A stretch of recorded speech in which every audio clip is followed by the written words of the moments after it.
بسم اللہ الرحمن الرحیم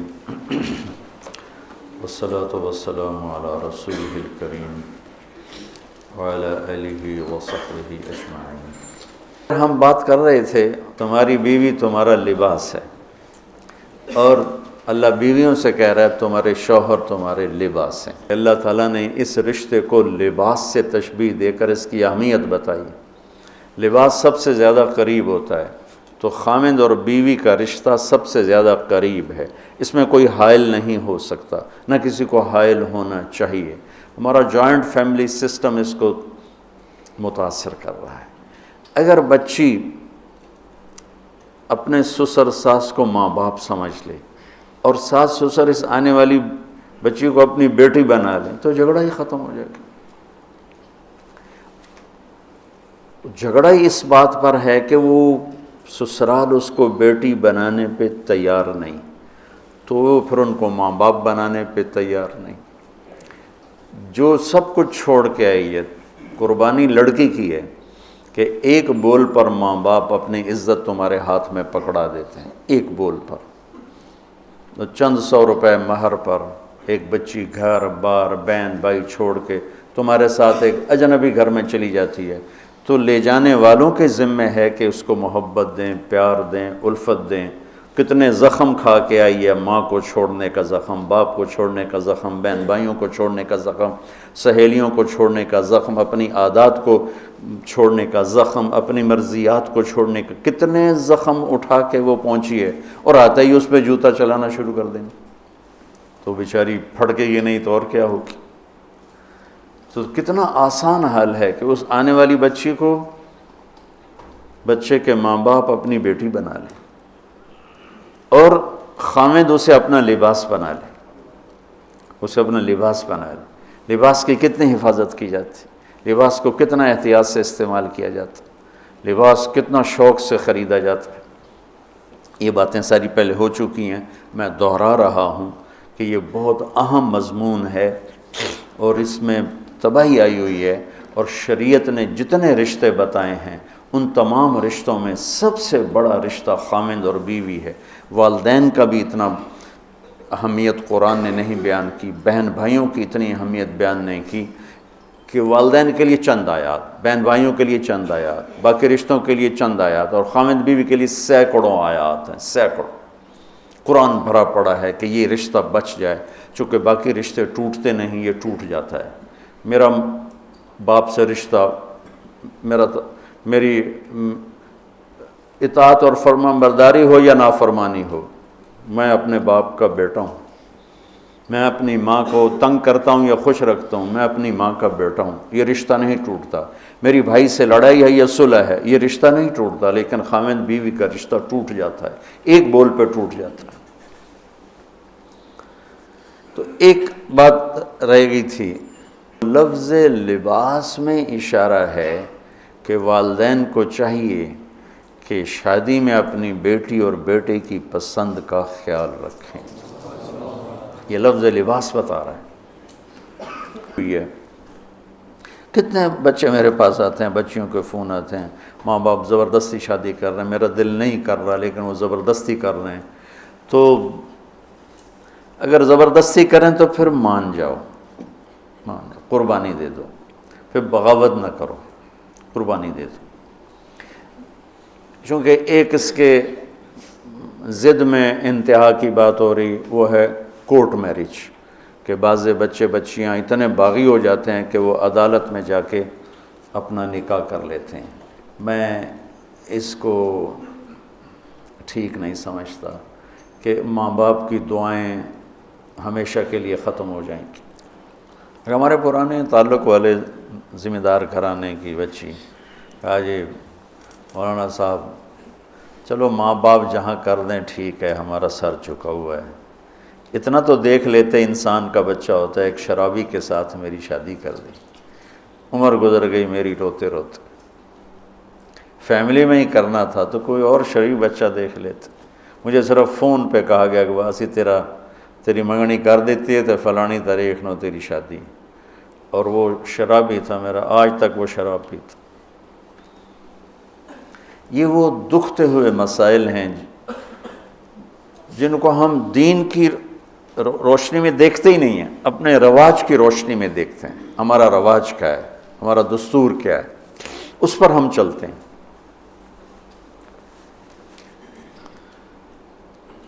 تو میرے نبی نے ہم عمر سے شادی کی، سودا،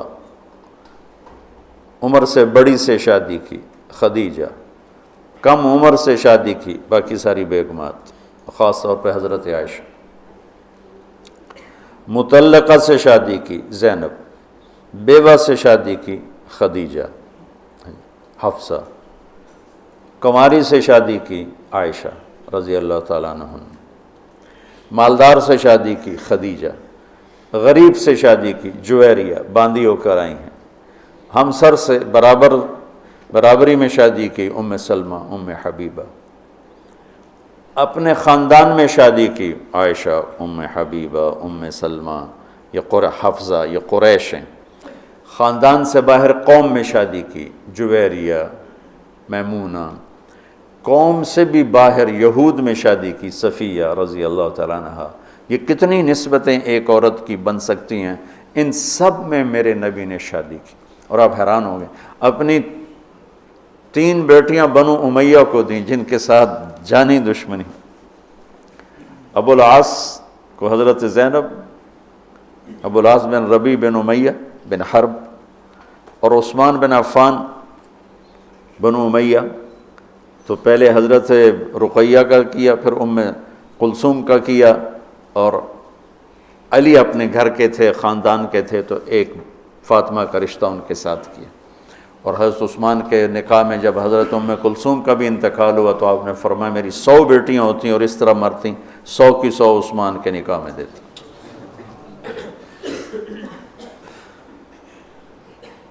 یہ معاشرت کے احکام کو اللہ روزے کے درمیان لے کر آئے، اوپر بھی روزہ ہے، نیچے بھی روزہ ہے، اور اس کے بیچ میں اللہ تبارک و تعالی ہمیں یہ دکھا رہا ہے کہ معاشرت عبادات کی طرح ہے، عبادت کی طرح ہے۔ معاشرت خوبصورت نہیں ہوگی تو ہمارا دین خوبصورت نہیں ہوگا۔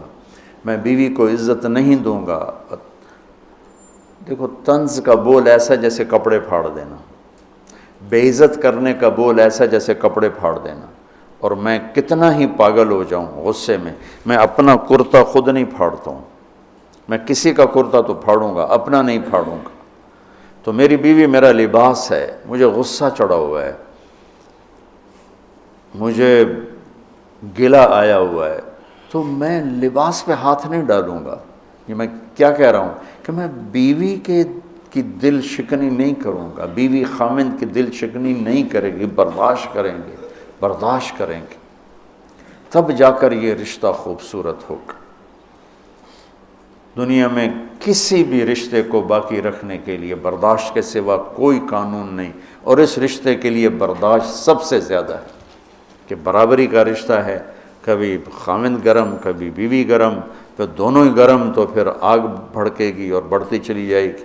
ایک بچہ مجھے آ کے ملا ملتان سے، ٹاپ کیا اس نے پورے پنجاب میں FSC میں، تو کہا جی میں 2 دفعہ خودکشی کی کوشش کر چکا ہوں۔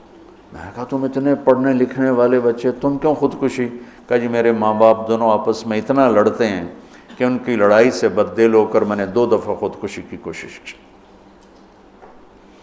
تو میرے نبی نے 11 گھر آباد کر کے ہمیں زندگی سکھائی ہے کہ اس خوبصورت رشتے کو کیسے نبھانا ہے۔ اس خوبصورت رشتے کو عبدالحی صاحب رحمۃ اللہ علیہ، ڈاکٹر عبدالحی مفتی تقی صاحب کے شیخ اور رفیع صاحب کے، ان کی کتاب میں واقعہ میں نے پڑھا کہ ایک مرید کے ہاں گئے تو کھانا بڑا پسند آیا، تو فرمایا کس نے پکایا؟ کہا جی بیگم نے۔ کہا بلاؤ۔ ان کی بیگم آ گئیں تو ان سے فرمایا کہ بیٹی آپ کا کھانا بہت بڑھیا تھا، تو بہت اچھا لگا، آپ کا شکریہ ادا کرنا تھا۔ تو وہ زارو قطار رونے لگی۔ تو ڈاکٹر صاحب نے کہا اس میں رونے کی کیا بات ہے؟ کہا جی آپ کے مرید کے پاس 30 سال ہو گئے، کبھی ایک لفظ اس نے تعریف کا نہیں کہا، 30 سال میں ایک لفظ کبھی نہیں سنا کہ ماشاءاللہ بہت اچھا۔ ایک دوسرے کی تعریف کرو، بیوی خامند کو دیکھے تعریف کرے، خامند بیوی کو دیکھے تعریف کرے، اچھا لباس پہنا ہے تعریف کرو، اچھا لباس پہنا ہے، بیوی کہ آپ بڑے اچھے لگ رہے ہیں، خاوند کہ آپ بڑی اچھی لگ رہی ہیں، اور ایک دوسرے کے لیے تیار ہو کے رہو. ایک تزینوا لنسائکم، اپنی بیویوں کے لیے زیب و زینت اختیار کرو. حضرت ابن عباس فرماتے ہیں کہ میں اپنی بیوی کے لیے خاص طور پہ زیب و زینت اختیار کرتا ہوں، چونکہ جیسے میری بیوی میرے لیے میک اپ کرتی ہے، میں اپنی بیگم کے لیے میک اپ کرتا ہوں. لباس دو کام کرتا ہے، ایک خوبصورت بناتا ہے، ایک عیب چھپاتا ہے. یہی کام اپنی بیوی کے لیے کرو، اس کے لیے زندگی کو خوبصورت بناؤ، اس کی کمیاں چھپاؤ. وہ خاوند کے لیے کرے کہ اس کی کمیوں کو چھپائے، اس کی زندگی کو خوبصورت بنائے. تب یہ سارا کچھ لفظ لباس ہے. تیسرا دن ہو چکا ہے میں آپ کو لباس لباس لباس پر، کہ یہ بہت اہم مضمون ہے. آپ سب اب فارغ ہونے والے وقت کے زیادہ قریب ہو چکے ہو، ابتدائی سالوں سے آگے انتہائی سالوں میں آگے. آپ سب کی بہت سو کی شادی ہو چکی، بہت سو کی انشاءاللہ اب سب کی ہو جائے گی. ہاں کرو، لیکن جو میں سبق یاد دلا رہا ہوں اسے یاد رکھنا. بچوں، حسن سلوک کے بغیر کوئی گھر آباد نہیں رہ سکتا. اچھے اخلاق کے بغیر کوئی گھر آباد نہیں رہ سکتا. پھر اللہ تعالیٰ نے تشبیہ دی ہے، نساؤکم حرث لکم فأتوا حرثکم انا شئتم وقدموا لانفسکم. تمہاری بیوی تمہاری کھیتی ہے. کیا تشبیہ ہے خوبصورت دوسری، وہاں لباس یہاں کھیتی. میرا زمیندار گھرانے سے تعلق، لہذا بچپن سے کھیتی کو ہوتا بھی دیکھ رہے ہیں اور کیسے اس پہ جان لگتی وہ بھی دیکھ رہے ہیں. میں نے فزیکلی زندگی میں 4 مہینے زمیندارہ کروایا تھا 1984، یعنی پورے پروسیس سے گزرا. جیسے ایک مزدور کرتا ہے ایسے اپنے مزدوروں کے ساتھ مل کر. کتنی خوبصورت تشبیہ ہے. فصل کو ڈنڈے مارتے ہیں، کپاس کو دیکھا کوئی ذمہ دار ڈنڈوں سے کوٹ رہا ہو یا گالیاں دے رہا ہو، کنوں پہ پھل نہیں لگا تو ڈنڈا اٹھا کے چلا رہا ہو. فصل کو کتنے پیار سے پروان چڑھاتے ہیں. جس وقت میں فصل کی جو ضرورت ہوتی ہے کس طرح مہیا کرتے ہیں. میں نے وہ 4 مہینے زمیندارہ کیوں کیا؟ پچھلے 3 سال ہماری فصلیں سب فیل ہو گئی اور قرضے یہاں تک چڑھ گئے. ہمارے پاس کوئی جمع پونجی تاجروں کی طرح تو ہوتی نہیں، یہاں تک چڑھ گئے. تو میں نے چھٹی لی رائمنڈ سے 4 مہینے اور اپنا زمیندارہ خود سنبھالا، کہ مجھے ڈر لگا کہ اگر اس دفعہ بھی ہماری فصل نہ ہوئی تو پھر زمین بیچ کے قرضہ دینا پڑے گا. تو 3 سال کے پیچھے قرضے چڑھے ہوئے، تو میرے پاس تو پیسہ ہی نہیں تھا کہ میں کھاد کیسے لوں، سپرے کیسے لوں، ڈیزل کیسے لوں. لیکن جس وقت کپاس کہتی پانی چاہیے، میری جیب میں پیسہ نہیں، میں بھاگ رہا ہوں، کہیں سے ادھار پکڑ رہا ہوں، کہیں سے کوئی پلاٹ بیچ رہا ہوں، کوئی درخت بیچ رہا ہوں اور اس کو پانی پلانے کے لیے انتظام کر رہا ہوں. وہ کہتے ہیں مجھے کھاد چاہیے، تو میں بلاتا فوری طور پہ، یہ ٹالی بیچنی ہے بھائی. ٹالی کا درخت ہوتا ہے نا، ککر بہت زیادہ تھے. میرے والد صاحب کو درختوں کا بڑا شوق تھا، تو بے شمار کھڑے تھے. تو 1-2 بیچے، چلو بھائی کھاد لے آؤ، وہ لے آؤ، سپرے لے آؤ.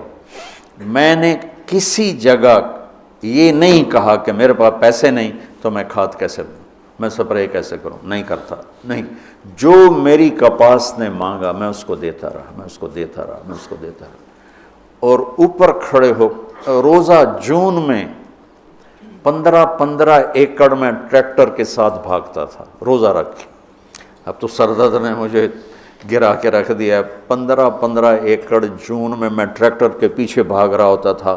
وہ گوڈی کر رہا ہے تو کہیں کوئی پودا نہ اکھڑ جائے، وہ بیج گرا رہا ہے تو کہیں کوئی بیج وہ کہیں پھنس نہ جائے اور وہ زمین خالی رہ جائے. جتنی ایک کھیتی کی محنت ہے اس کا 100واں حصہ بیوی کے ساتھ اخلاق بنا لو تو آپ کی فصل برابر ہو جائے. نساؤکم حرث لکم، اگر درخت نے پھل نہیں دیا تو میں کٹواتا نہیں ہوں، میں اس کا علاج کرتا ہوں، میں اس کا مرض ڈھونڈتا ہوں. پچھلے سال ایک آم کا پودا پھل نہیں دے رہا تھا، تو مجھے تو اب اتنی سمجھ نہیں، تو میں نے اپنے دوست کو بلایا، میں نے کہا یار ذرا اس کو دیکھو، اس کو کیا مسئلہ ہے، یہ پھل نہیں دے رہا ہے. تو اس نے اس کا علاج بتایا کہ اس کا یہ کریں یہ کریں یہ کریں.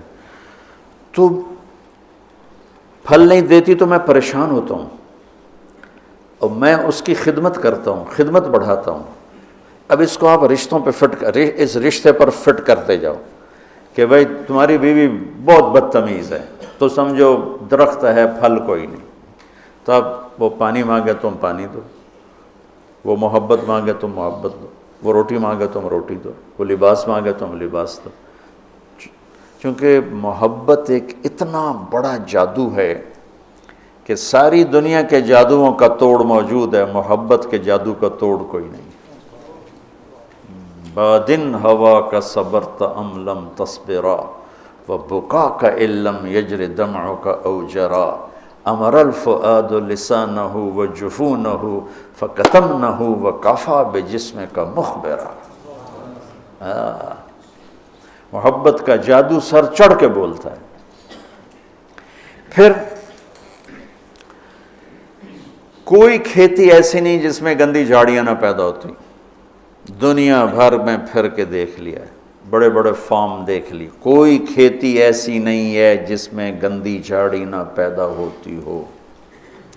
کوئی خامند بیوی کا رشتہ ایسا نہیں ہے جس میں اونچ نیچ نہ ہوتی ہو.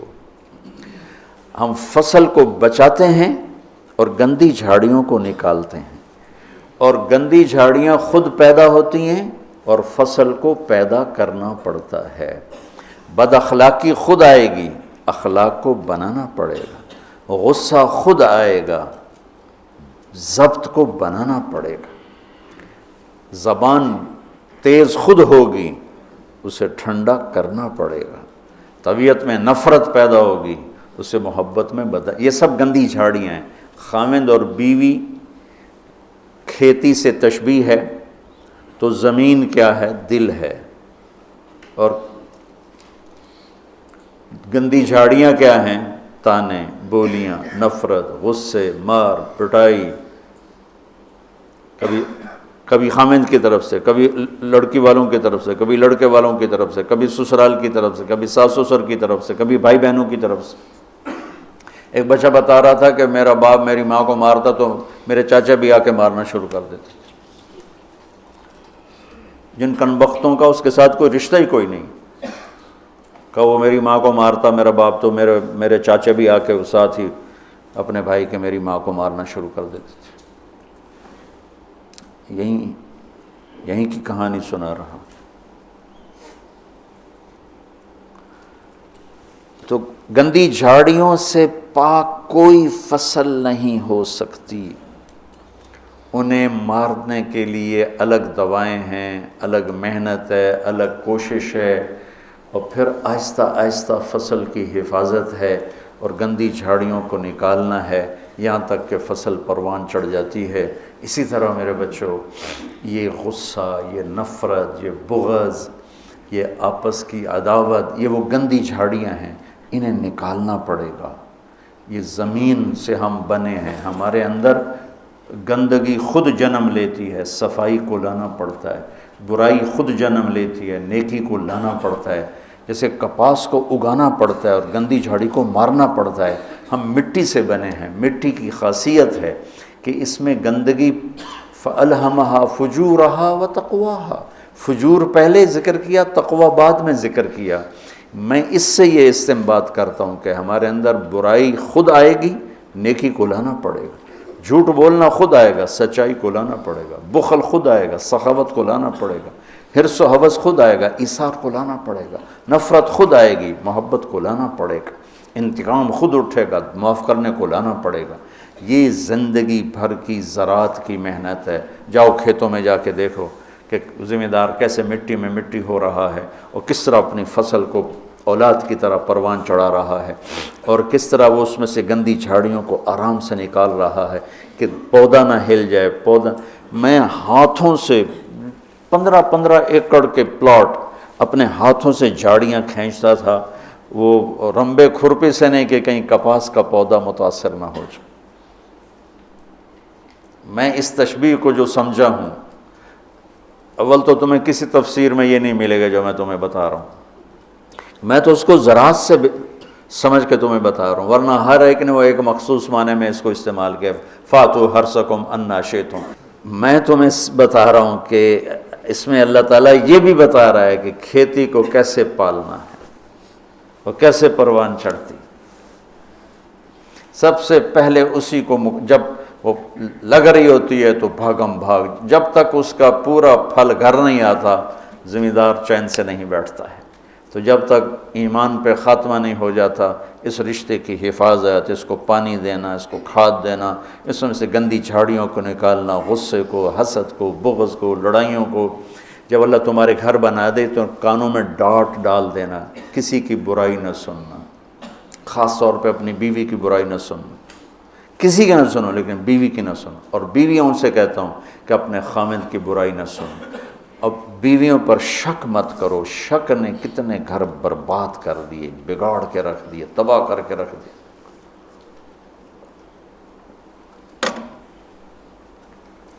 اعتماد کرو۔ نکاح کا ایک مطلب ہے عورت پر مرد کا اعتماد کرنا۔ اب یہ موبائل کا زمانہ ہے، بیویاں خامدوں کو موبائل ڈھونڈ رہی ہوتی ہیں اور خامد بیویوں کو موبائل ڈھونڈ رہے ہوتے ہیں کہ کتھے میسج کیتا، کتھوں میسج آیا۔ یہ ایسی بدتمیزی، بد اخلاقی، یہ زندگی کے ماتھے پر بہت گندا بدنما داغ ہے۔ میں قربان جاؤں اپنے نبی کی سن، جو حضرت عائشہ پہ تہمت لگی کوئی ایسے نہیں لگی، بہت بڑی حکمتیں تھی پیچھے، اور سارا ماحول متاثر ہو چکا ہے، وحی بند ہے، اور میرے نبی کہہ رہے ہیں عائشہ کوئی غلطی ہوئی ہے تو توبہ کر لو، اللہ معاف کر دے گا۔ ذرا اپنے آپ کو یہاں خود اپنے آپ کو بٹھا کے سوچو۔ میں قربان جاؤں، کیا ظرف ہے میرے نبی کا، عائشہ کوئی غلطی ہوئی ہے تو توبہ کر، اللہ معاف کر دے گا۔ یہ نہیں کہ غلطی بتا میں تمہیں ابھی طلاق دیتا ہوں، ابھی تیرا سر اتارتا ہوں۔ کتنی بچیاں شک کی بنیاد پہ ذبح کر دی، لڑکے شادیاں کر کے زنا کرتے ہیں، اور بچی سے پر شک پڑ جائے تو اسے جان سے مار دیتے۔ لڑکا گناہ کرے، لڑکی کرے، دونوں ہی بشر ہیں، دونوں ہی انسان ہیں، اس سے بھی خطا ہو سکتی، اس سے بھی ہو سکتی۔ بیٹی سے خطا ہو جائے تو غیرت پہ زد پڑ گئی لہذا اسے ذبح کر دو، اور بیٹا شادیاں کر کے بھی منہ کالے کرتا رہے تو کوئی نہیں جی چھوڑ چک کرنا۔ یہ میرے ماحول کے آگ ہے جو بھڑک رہی ہے، کسی سے بھی خطا ہو سکتی، بشر ہے، یہ بھی بشر ہے، یہ بھی بشر۔ اور میرے نبی، میں قربان جاؤں، واہ یا رسول اللہ، واہ یا رسول اللہ، واہ یا رسول اللہ۔ عائشہ اگر کوئی کمی ہوئی ہے تو توبہ کر لے، اللہ معاف کر دے گا۔ اللہ اکبر، سوچو تو صحیح، اس سے زیادہ کوئی عورت کو کون عزت دے گا؟ کہ آپ نے ان کو ایک بشر سمجھ کے کہا، ہوئی ہے کوئی کمی تو توبہ کر، اللہ معاف کر دے گا، نہیں ہوئی تو اللہ تیری شان میں کچھ نہ کچھ ضرور تیری صفائی دے گا۔ اسی وقت پھر اللہ نے جبریل کو اتارا۔ کشاف والے کیا ہیں، جار اللہ، وہ کہتے ہیں کہ پورے قرآن میں اللہ اتنا غضبناک ہو کے نہیں بولا جتنا ان 11 آیات میں غضبناک ہو کے بولا۔ اتنا کفر کے خلاف بھی اللہ غصے میں نہیں بولا جتنا ان میں بولا ہے۔ اب شیخ رمضی جیسے ڈھونڈیں کہ وہ غصے والا اظہار کیا ہے، میں نے تو خالی پڑھا ہے، تو میں نے اس کو ڈھونڈنے کی کوشش بھی کی کہ بھئی وہ کیا چیز ہے جو یہاں ہے اور کفار کے، فرعون کے لیے بھی نہیں، حامان شداد کے لیے بھی نہیں، جو تہمت لگانے والوں کے خلاف اللہ تعالیٰ نے غیظ و غضب کے ساتھ بات کی۔ تمہاری اس سے زیادہ میں گھر کی مثال اور تمہیں کیا پیش کر. عائشہ اگر کوئی ہوا ہے تو توبہ کر لے، اللہ معاف کر دے. سبحان اللہ. پھر اللہ نے اسی وقت آیت کو اتار دی. تو آپ نے ماتھا پہ پسینہ تھا، مسکرائے. عائشہ مبارک ہو، اللہ نے تجھے بری و ذمہ قرار دے دی. ام رومان کہنے لگی اٹھو اللہ کے رسول کا شکر ادا کرو. کہا نہیں، اس کا شکر ادا کریں گی جو میری گواہی دینے آیا، جو میری گواہی دینے آیا. تو یہ گھر کی زندگی کے وہ مسائل ہیں بچوں جس میں پوری امت اس وقت مبتلا ہے، خاص طور پر میرا ملک بر صغیر. میں چاہتا ہوں تم سیرت مبارکہ سے اثر لو، اللہ کے واسطے قرآن سے جڑو، سیرت سے جڑو. میرے نبی نے کیا کیا؟ سیرت سے جڑو، قرآن سے جڑو. تو میں چاہتا ہوں دنیا سے جانے سے پہلے اللہ میرے ذریعے سے ایک ایسا طبقہ تیار کر دے جو قرآن سے جڑا ہوا، جو حدیث سے سیرت سے جڑا ہوا. ایک ہے فقہ الحدیث، فقہ السنہ، ایک ہے فقہ السیرہ. میں یہ چاہتا ہوں، فقہ السیرہ چاہتا ہوں. فقہ السنہ پہ تو بہت کام ہو چکا ہے، بخاری، مسلم، نسائی، ابو داؤد، یہ سب فقہ السنہ ہے. فقہ السیرہ کہ میرے نبی کی زندگی سے مجھے کیا روشنی ملتی ہے، وہ چاہتا ہوں. اللہ تعالیٰ مجھے بھی دے دے، اللہ آپ کو بھی دے.